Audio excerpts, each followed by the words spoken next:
Өмүр байлыгы ден соолук, ар дайым саламаттыгыңызга кам көрө билиңиз. Сиздин жана дагы келечек муунун ден соолугун ойлогон пульс берүүсү кайрадан назарыңыздарда. Берүүнү мен Азамат Байетов алып барам. Кутмандуу күнүңүздөр менен.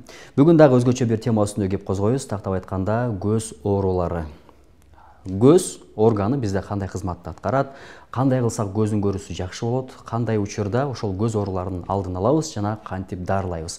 Бул боюнча сурообузга жооп алуу үчүн атайын студиябызга коногубузду чакырганбыз. Анда тааныштырып өтөйүн. Жогорку даражадагы көз дарыгери Умар Исаков.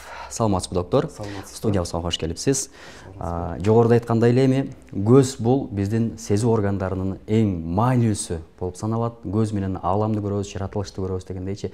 Бирок акыркы учурларда ушул көзүм ооруп атат, көзүмдүн көрүүсү начарлап атат, көзүмдүн жашы агып атат, көзүм кургап атат дегендерди бирин серин кезиктире баштадым. Же мен өзүм ушул жана көз айнек такканым үчүн ошондойлорду көп кезиктирип атамбы? Айтор бул темада пайдалуу маалымат алып чыгып, элге сунгум келди.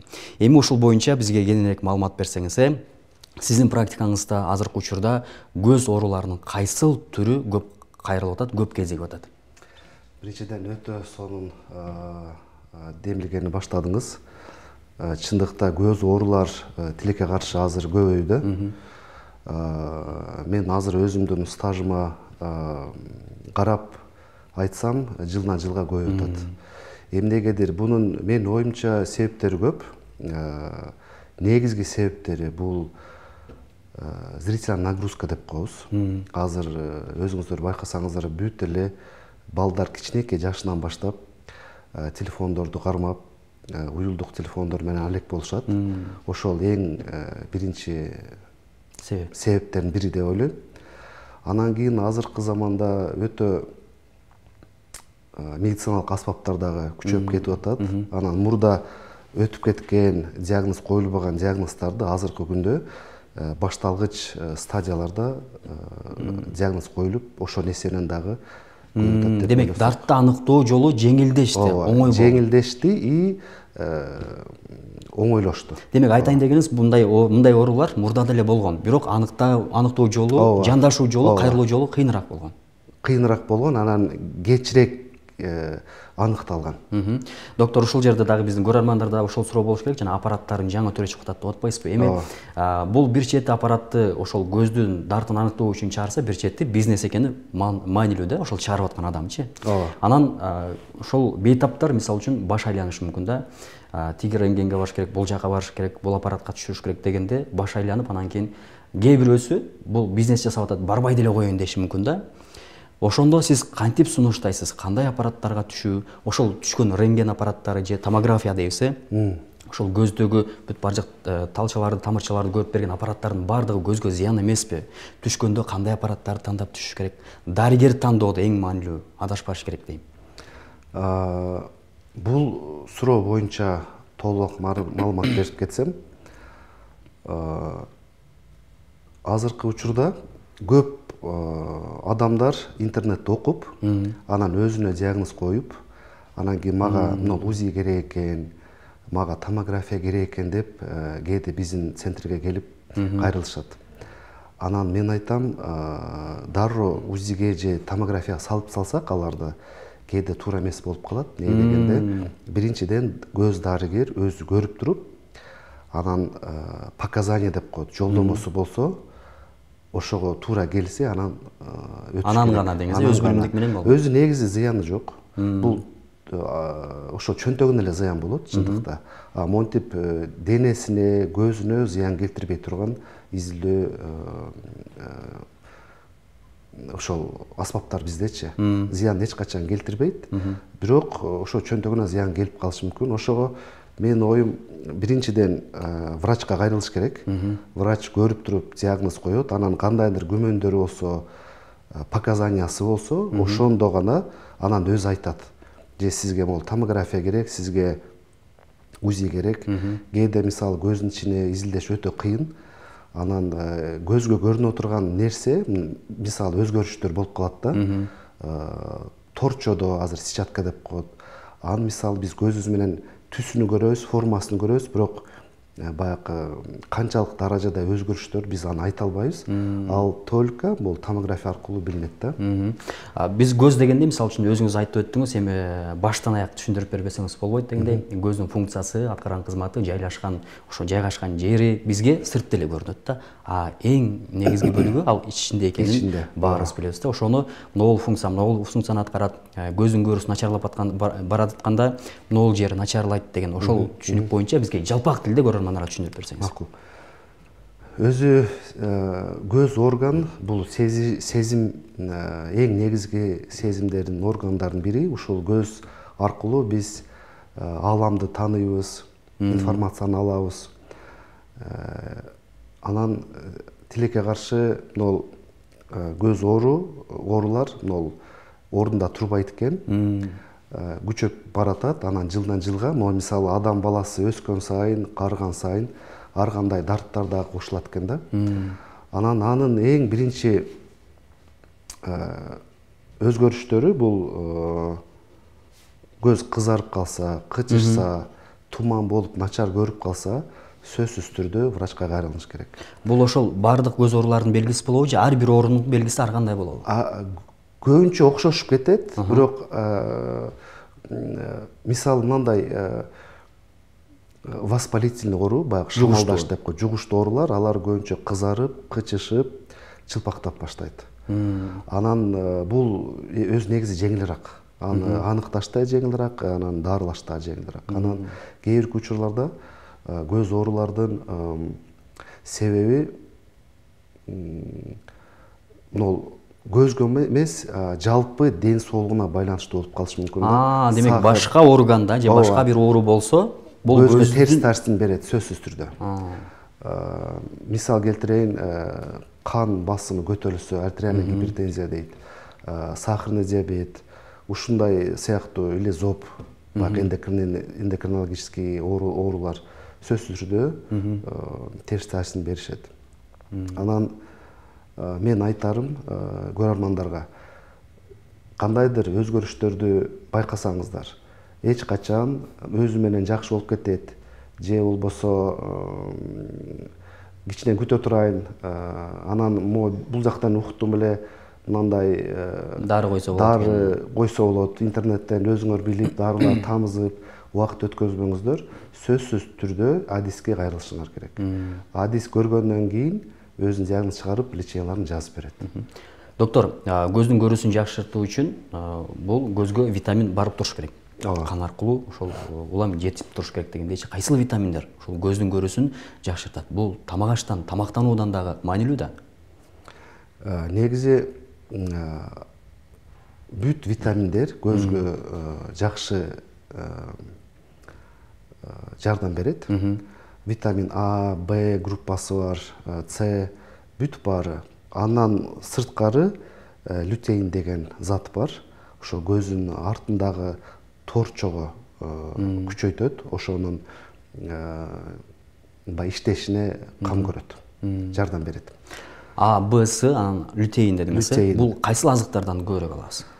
Бул жер жемиштер, бүт эле жер жемиштер, цитрусовый, алма, сабиз, мандарин, апельсиндер, ошолорду жеп туруш керек. Андан сырткары сөзсүз түрдө эт болуш керек.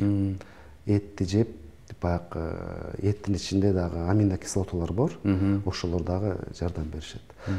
Питание, тамак азыктар өтө мындай жакшы болуш керек.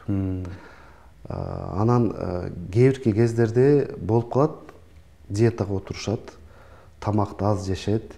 Андай учурларда кошумча поливитамин деп коет. Анда мисалы кээ бирки тамактарды жей албайм десе, поливитаминдерди ичип туруш шарт. Түшүнүктүү. Сиздин жообуңузда жана жогоруда айттыңыз, бул жугуштуу түрү дагы бар деп. Демек, жугуштуу эмес түрү, анан туаса түрү дагы барбы? Генден генге өткөн көз оорулары. Туаса оорулар экиге бөлүнөт. Биринчи бөлүгү бул өздүн өзү пайда болгон. Мисалы ата энеси, чоң ата, чоң энеси эч ким оорубайт, бирок адам баласы баягы жаралганда ошол кандайдыр өзгөрүш болуп туруп, мисалы апасы кош бойлуу болгондо грипп менен ооруп калышы мүмкүн. Ошол эсебинен кандайдыр оорулар уже кичинекей кезинде баягы апасынын курсагында болгон абалда уже өзгөрүштөр болуп, демек орган калыптанып аткандай. Ооба, ошондо уже оору менен төрөлөт бала. Аны туаса деп коебуз, туаса катаракта болот, туаса глаукома. Ошондой оорулар кездешип калат. Бирок дагы башка оорулардын бири бул генден өткөн. Мисалы, энеси эч качан эч нерседен ооруган деле жок кош бойлуу убагында, бирок ушул же энеси тарабында же атасынын жагынанбы кандайдыр ДНК боюнча бир оору хромосомасы бар. Ошол хромосома аркылуу өтүшү мүмкүн баласына. Баласына өтпөсө, небересине сөзсүз өтөт бул нерсе. Түшүнүктүү. Азыр эми жаш балдарда ошол эки карек мурун тарапты карап, мындай жакындашып калган. Ошону кезиктирип атам. Анан бул боюнча атайын дарыгерлерге барып, мага да кайрылган кайсыл көз дарыгер сунуштайсың, сен ошол дайым программаны алып чыгасың, ден соолук сакчылары менен кызматташасың деп сурап калат да. Негизи ошол көздүн каректин эки жакындашып калышы бул туасабы же кандайдыр бир кийин арттырылган дефект болобу? Анан аны калыбына келтирсе болобу? Эгер болсо, канча убакытта? Мынол көздүн жылып кетиши бул кылый көз деп коет, косоглазия. Бунун эки эле себеби бар. Биринчи себеп нерв аркылуу болот. Нервтери жакшы иштебесе, өзүнүн функциясын аткарбаса, көз жылып кетет. Мен азыр түшүндүрүп берем аны. Анан экинчи себеби көз начар көрсө. Негизи көз жакшы көрүш керек. Көз жакшы көргөндө көздү фиксация кылып, ошол көргөн объектке баягындай фиксация кылып турат да. Начар көрсө, уже эмнени көрүштү билбей эле анан монтип бурулуп кетет. Иш жакка же сырт жакка ошондой болот. Анан демек өзүнө ыңгайлуу жакты издеп кетет дегенде мындайча айтканда. Жок, андай эмес. Мисалы бир көзү жакшы көрүп аткан болсо, экинчи көзү жакшы көрбөй, баягы мээсине мешать этет. Анан мээси ошол немени баягы көздү башкача айтканда жабып коет. Иштетпей эле коет да, анан иштебеген көз бул жака бурулуп кетет. Түшүнүктүү. Мисалы мен айтат элем ата-энелерге, өзүңөрдүн балаңардын кылый көзүн байкап калсаңыздар, сөзсүз түрдө детский офтальмолог алып келиңиздер, алып барыңыздар. Алар полный текшеришет. Анан сөзсүз түрдө невропатологко дагы. Бала төрөлүп аткан кезде, айрыкча могул төрөлүп аткан кезде кыйналып калса, кислород жетишпей, обвитие пуповины болуп, байкында кандайдыр кыйын болуп төрөлсө, ошондо сөзсүз түрдө нерв жагы дагы жабыркайт. Бунун себеби көздүн сыртында 6 булчуң бар. Анан ошол булчуңдар бири-бирине тартып туруп, көздү ортодо кармап турат. Жалпак тилде түшүндүрсөм, мисалы ортобузда топ болсо, анан сиз ошол топту эки жактан кармап туруп тартсак бири-бирибизге, анан экөөбүздүн күчүбүз бирдей болсо, топ, демек көз ортодо турат. Менин күчүм азыраак болсо, сиздин күчүңүз көбүрөөк болсо, сиз өз жагыңызга тартып кетесиз. Бул булчуңдарды нерв башкарат. Ошого нервти биринчи очередь көзөмөлдөп караштырыш керек. Если нерв тарабы жакшы болсо, анда уже бул көздөн болуп атат деп күман кылсак болот. Сиз айтып аткан ошол көз булчуңдары, мисалы үчүн биз жумушта отурганда, компьютерде отурганда же телефондо отурганда бир эле чекитти, бир эле точканы карап отурабыз да. Демек, ал учурда булчуңдардын иштеши бир аз жайлайт. Анан ошол калыпта катып калышы деле мүмкүн да. Эми ошол булчуңдарды улам иштетип туруш үчүн кандайдыр бир көнүгүүлөр сунуштайсызбы? Негизи компьютерди, телефонду канча убакыт олтуруш керек? Азыркы вот айтып кетпедимби? Электрондук аспаптар, телефон, компьютер терс таасирин берип аткан себеби алар ошол телефон, анан компьютер жакында жайгашкан. Биздин көзүбүздү Кудай жаратканда, биздин көзүбүз негизи могул алыскы объекттерди көрүш үчүн жаралган. Алыскы объекттерди көзүбүз оңой эле, эч кандай напряжение жок, күч колдонбой эле көрө беребиз. Физиологиясы ошондой. Бирок жакынкы объектти көрүш үчүн көздүн ичиндеги булчуңдар спазм болуп туруп, көздүн ичинде чечекей бар, хрусталик деп коет. Ошол хрусталик формасын өзгөрөт. Мисалы, алыс объектти көрөбүз десек, хрусталик жалпак болот. Демек бош эч кандай ишти аткарбайт. Могу жакындагы объектти көрөбүз десек, булчуңдар кысылып хрусталиктин формасын өзгөртөт. Демек бир эле учурда ошол нерсе аткарылып турат. Ооба, ооба. Нол хрусталик томолок болуп туруп, уже фокусту жакын калат. Анан улам ошол адам баласы жакынды карай берсе, китеп болобу, телефон болобу, компьютер болобу, ошол булчуң фокусту жакын калып туруп, көздү минуска берип коет. Миопия башталып кетет, минуска кетет көз. Анан ошону токтотуш үчүн эмне кылыш керек? Сөзсүз түрдө зрительная гимнастика деп коет. Ошол гимнастиканы аткарып туруш керек. Анын аткарышы оңой эле. Биринчиден ошол режим работы дейт. Уюлдук телефонбу, компьютерби, ноутбукпу, аны бир 15-20 мүнөт ашып барса жарым саат иштеткенден кийин туруп, кичине басып, башка жумуштарды кылып, перерыв бир 15-20 мүнөт, андан кийин кайрадан баягы ишиңизге отурсаңыздар болот. Анан кийин гимнастиканын аткарыш шарт. Бул мен азыр оңой тил менен айтып берем. Мисалы көзүңүз менен өйдөгө карайсыздар, ылдыйга, сол жакка, оң жакка, ошентип улам көздү кыймылдаш керек. Анан кийин көздү айлантасыздар, по часовой стрелке, против часовой стрелки. Көздү жумуп ачыш керек, анан кичинекей мындай кылып туруп массаж кыласыздар. Жакын объектти көрөсүз, анан айнекке бара туруп терезеге узактагы объектти көрөсүздөр, жакынды көрөсүз, узакта көрөсүздөр. Ошентип аткарып турсаңыздар, күнүнө 3 маал, 4 маал, ошондо компьютерде көп отурсаңыздар деле көз минуска кетип калбайт. Анан кошумча дагы айтып кетет элем, нол миопия жөнүндө сиз суроо бербесеңиздер, алдын ала айтып кетейин.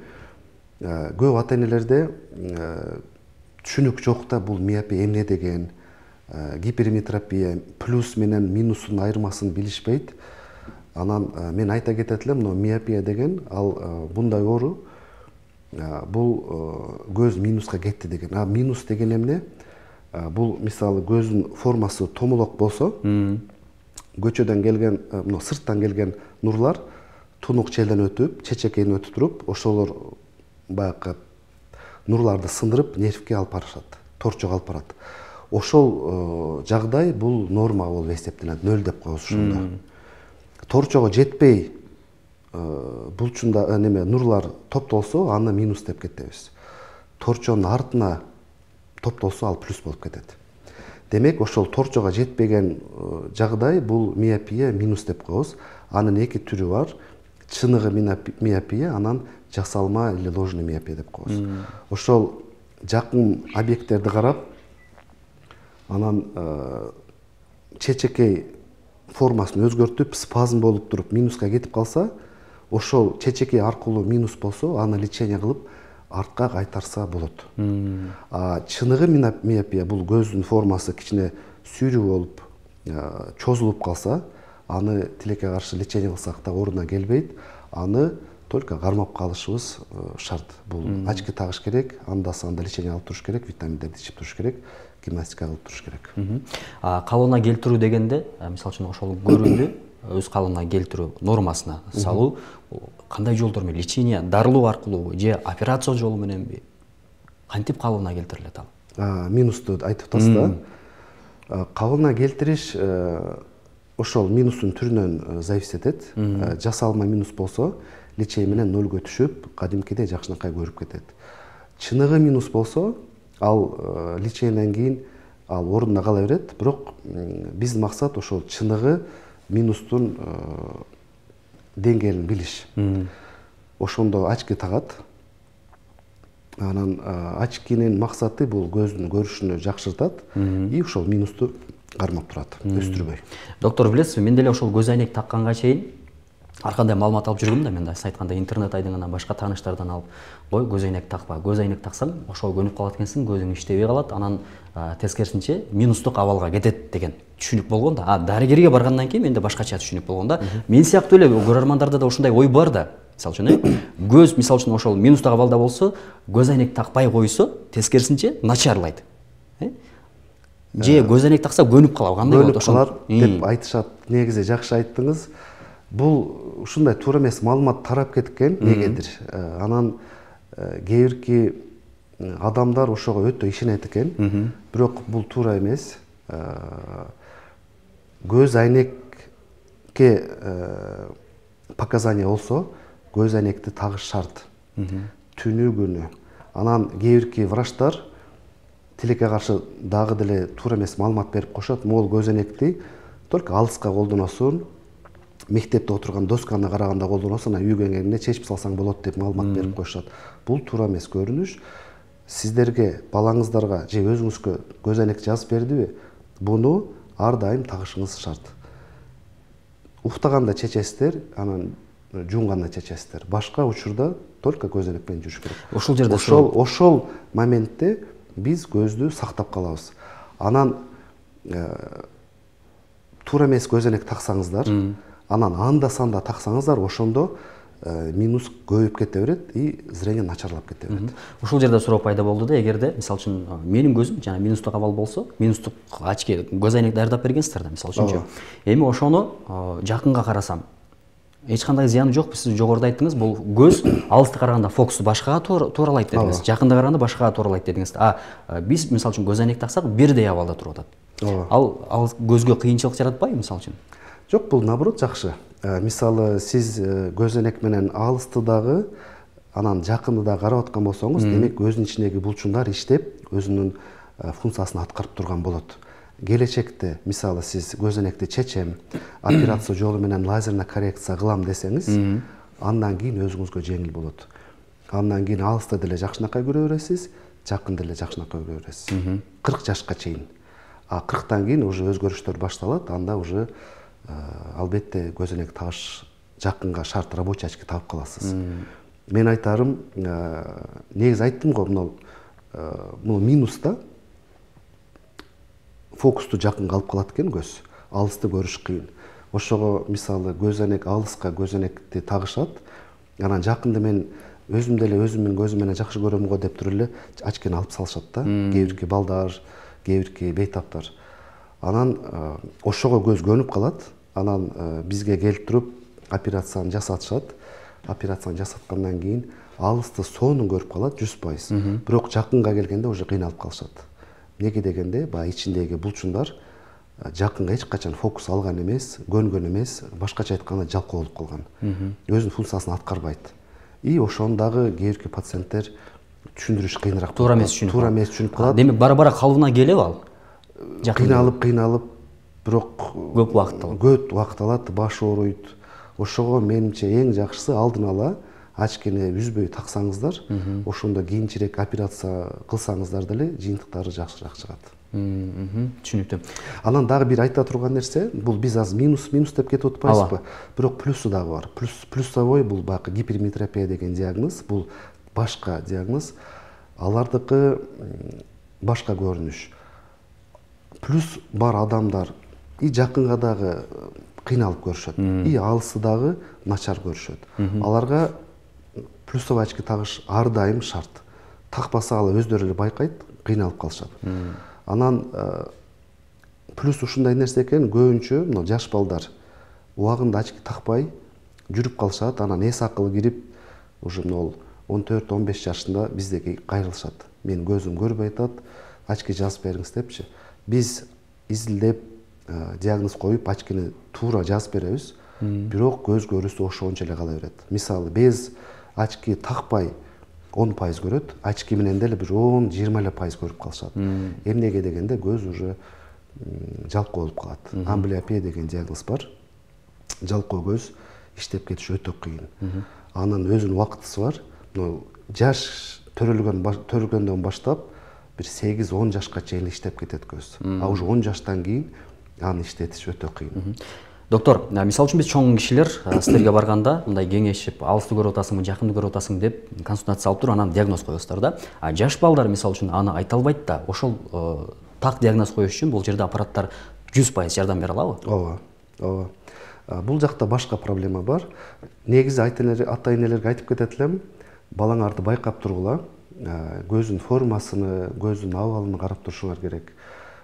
Кудай сактасын, көздү карап туруп анан каректеп коебуз. Каректин түсү өзгөрүп калса, мисалы бозураак болуп же агарып калса, сөзсүз түрдө больницага алып барыш шарт. Эмнеге дегенде бул катаракта болуп калышы мүмкүн. Же андан башка онкологический ретинобластома деген диагноздар бар, ошондой болуп калышы мүмкүн. Ошого канчалык эртерээк кайрылсаңыздар, ушунчалык жакшы жыйынтыктар чыгат. Бул биринчи. Анан азыр мен айтып кетейин, кечиресиз. Асбаптарды айттыңыз го, диагнозду туура коебуз. Бирок ал жакта башка проблема, мисалы кичинекей бала биз айтканыбызды укпайт экен, аткарбайт экен. Мисалы бул точканы кара, көзүңдү бул жакта жылдыр десең, карап бербейт. Биз ошол бир точканы карап турса, ошол бизге кызыктуу жерди көрө алабыз, фокусту таба алабыз. Ошол бизге кичине проблема жаратат. Анан ошол аппаратка салганда көзүн ойлонтуп, баягы кыймылдатып, ошол эле проблема жаратпаса, а так 100% эле диагноз коюлат. Түшүнүктүү. Көз айнекти тандоодо дагы бул туура тандоо өтө маанилүү болуш керек. Анткени дегенде азыр бизнес жасайм дегендер дагы өтө көп. Оптикаларда көз айнек саткан дүкөндөрдү кезиктирип калабыз дегендей, ошол көз айнек тандоодо эмнеге маанилүү бериш керек. Пластиктен жасалган түрү бар экен, айнектен жасалган түрү бар экен, анан хамелеондуп жана түсүн өзгөрткөн түрү бар экен. Компьютерге каратамдай тосмо түрүндө жасап, мисалы үчүн нурларды өзүнө сиңирип алып, анан көзгө өткөрбөй турган түрү бар экен. Защитный деп коет. Ошолордун кайсынысы эффективдүү? Негизи бардыгы көз айнек эффективдүү. Анын айырмасы сиз айтып кеткендей, пластик, анан шише деп коет, стекло. Анын айырмасы пластмасса, ал коопсуз, безопасный. Мисалы, ал чийлет, эскирет, бирок баягы ар кандай жагдай болуп калат. Таш же бирдеме тийип кетсе, ал жаракка кетет, бирок мындай талкаланып көздүн ичине кирип кетпейт да. Берки шише, ал узак мөөнөттө жакшынакай турат, чийилбейт, таза боюнча турат, бирок кандайдыр бир травма болуп калса, Кудай сакта, анда бул шише сынып туруп, көздүн ичине кирип кетиши мүмкүн. Ошол кооптуу бир аз. Бирок функциясы бирдей эле. Функциясы бирдей эле. Диоптриясы бирдей, функциясы бирдей. Андай эч кандай айырмасы жок алардын. Анан кийин сиз айткандай защитный очкилер дагы бар. Алар өзүнчө кандайдыр бир слой берилет. Ошол баягы экрандан келген нурлар бар. Көк спектрдеги нурлар, ошол көк спектрдеги нурларды блу блок деп коет, ошону тосуп турат. Көздүн ичине кирип, торчого терс таасир бербей турган нурларды тосуп турат. Мунун баардыгын бир көз айнекке камтыса болобу? Болот. Оорчулук жаратпайт көзгө? Жок, бир аз кымбатыраак болот, бирок чөнтөк эле оорчулук жаратпаса, көзгө тескерисинче жакшы. Ооба, жакшы. Түшүнүктүү. Анан мисалы үчүн сиз өзүңүз да байкап аткан жана көнүгүү көрсөтүп атканда кол менен көздү кармабаганга аракет жасадыңыз да. Демек, кол аркылуу дагы көзгө инфекция түшүшү мүмкүн. Өтө көп болот. Мисалы көп пациенттер келет, анан мен айтып калам да, көзүңүз шамалдап калыптыр, инфекционный оору жуктурдуңуз десем, кантип жуктурам, бул мен үйдө эле отурам, же болбосо көзүмдү көзүмгө тийгизбесем, бул кандай болот деген суроолор пайда болот. Мен айтып кетейин, мисалы аны жуктуруш өтө оңой. Мисалы менин көзүм ооруп аткан болсо, кызарып чылпактап, анан ал сөзсүз түрдө кычышат.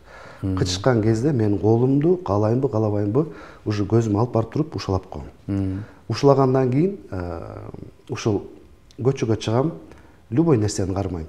Эшиктин дарбазанын ручкасын кармайм, таксинин ручкасын кармайм, бирөө менен кол менен учурашам.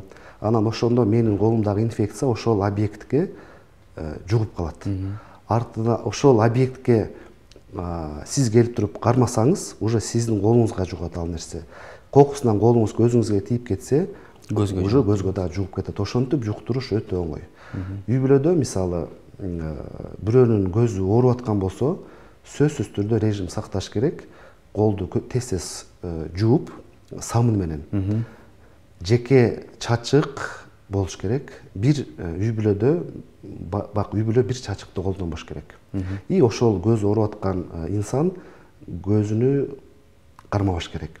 Кыргыздарда өтө сонун сөз бар, көз ооруса колуңду тый деп, ошо колду тыйып көзгө тийгизбегенге аракет кылыш керек. Түшүнүктүү.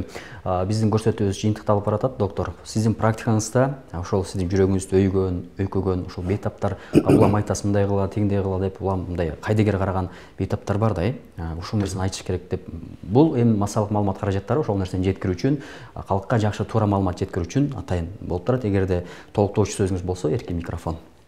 Өтө чоң рахмат сизге ушул сурооңуз үчүн. Мен негизи ушул нерсени өзүм дагы айтып кетким келип атты, келатканда бул жакка эфирге. Биз мисалы дарыгер катары диагноз коюп беребиз, өзүбүздүн кеңештерди беребиз. Анан кийин ошол кеңештерди сиздер аткарасыздарбы, аткарбайсыздарбы, биз аны контролдоп кыла албайбыз да. Бул өзүңүздүн жеке баягындай жоопкерчилигиңиз. Үйдө ошол өзүнүн немеси бар, эрежелери бар. Мисалы бир капельканы 6 жолу жаздыкпы, ошону 6 жолу тамызыш керек. Мисалы аны 2 жолу тамызып койсоңуз, ал капелькалардан кандайдыр эффект көрбөйсүз, эч жардам бербейт. Анан кийин баягындай туура эмес түшүнүк болот. Дарыгер жакшы дары жазбады или жакшы диагноз кое албады деген немелер пайда болуп калат. Анан кийин кээ бирки дарылар өзүнүн иштеш мөөнөтү бар. Мисалы көздүн ичинде кээде давление деген нерсе бар, глаукома деген диагноз. Ал дарылар тамызгандан кийин 12 саат иштейт. Демек 12 сааттан кийин дагы бир жолу тамызып коюш керек. Пациенттерге түшүндүргөндө алар аны угушат, анан кандайдыр же унутуп калышабы, же кандайдыр ушул дарыны көбүрөөк мөөнөткө баягы созуп, көбүрөөк иштетебиз деген ой пайда болобу билбейм. Бирок бир эле маалга өздөрү эле түшүрүп салышат. Анан кийин келгенде соонун давлениясы жакшынакай болуп туруп, өлчөсөк давлениясы кайра эле бийик болуп кетет. Анан сураштырып баштасак, мен тамызбай койдум эле, же кичине дем алтырайын дедим эле, же болбосо сиз 2 же 3 маал деп айттыңыз эле, мен бир эле маал тамызып атам дегендер болот. Ошого сураныч врач айткан нерсени сөзсүз түрдө аткарыш керек. Эмне дегенде биз сиздердин үйүңүзгө барып туруп өзүбүз тамыза албайбыз. Өзүңөр жоопкерчиликтүүсүңөр, сураныч өзүңөргө сак болуңуздар. Анан дагы бир айта турган нерсе, өтө көп ушундай жагдай болот. Врач сиздерге диагноз койду, дарыларды жазып берди. 2-3 күн тамыздыңыз, жакшы жардам бербесе, сураныч кайра эле барып туруп кызыгышыңыз керек. Мына дарыны жаздыңыз эле, жакшы болбой атат, эмне кылсак деп сурап коюңуз. Барбай койбоңуздар. Же болбосо врач айтат, тамызыңыз дарыны, анан 10 күндөн келиңиз дейт. Ошол 10 күндү баягындай улантып күтүп отура беришет да. Жардам бербесе делечи. Ошого жардам бербедиби, 10 күтүш шарт эмес. Кайра эле ошол врачыңызга кайрылышыңыз керек. Болбосо башка дарыгерге кайрылып туруп, ошол дарыгердин дагы ой пикирини билгенге аракет кылыңыздар. Неге дегенде мага ушундай тилекке каршы көп пациент келет. Бир врачка көрүндүк, экинчи врачка көрүндүк, жардам бербеди.